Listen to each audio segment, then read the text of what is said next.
நான் வக்கீலாச்சு விடுவேனா? இப்ப வந்துருவானுங்க அசிஸ்டன்ட் ஜாமீனோட அதுக்கப்புறம் வச்சுக்கிறவனுங்கள. இந்த வந்துட்டானு இல்ல என் செல்ல வந்துட்டானு இல்ல.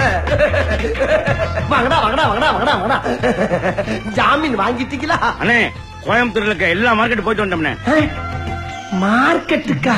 ஆமாண்ணே, மஞ்சள் மீன் இருக்கின்றான், வாழை மீன் இருக்கின்றான், நெய் மீன் இருக்கின்றான், நெத்திலி மீன் இருக்கின்றான், கெண்டை மீன் இருக்கின்றான், கெளுத்தி மீன் இருக்கின்றான். இவ்வளவு ஏன் சொரா மீன் முதற்கொண்டு இருக்குங்கிறான். ஆனா நீங்க கேட்ட ஜாமீன் மட்டும் இல்லன்ட்டாங்கண்ணே. கடல்லே இல்லையா? டேய், ஜாமீன போய் யாரா உங்களை மீன் கடையில கேட்க சொன்னா? என்னென்ன லூஸ் தரமா பேசிட்டு இருக்கீங்க? மீனை மீன் மார்க்கெட்ல கேட்காம ஜவுளி கடையில போய் கேட்பாங்க. கரெக்ட் தான்டா, கரெக்ட் தான். ஜாமீனுக்கு மீனுக்கு வித்தியாசமே தெரியாத உங்களை எனக்கு அசிஸ்டண்டா வச்ச பத்தியா? அதை நினைச்சு நான் ரொம்ப பெருமைப்படுறேன்டா.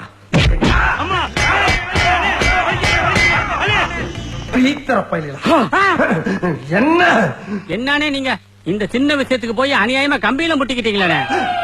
கம்பியில முட்டினா? உங்களைத்தான முட்டினேன். எங்க முட்டினீங்க? முதல்ல உங்க மூஞ்சில உள்ள ரத்தத்தை தொடங்க. ரத்தமா? வலிக்காமையா வருது? ஆமா ரத்தம்.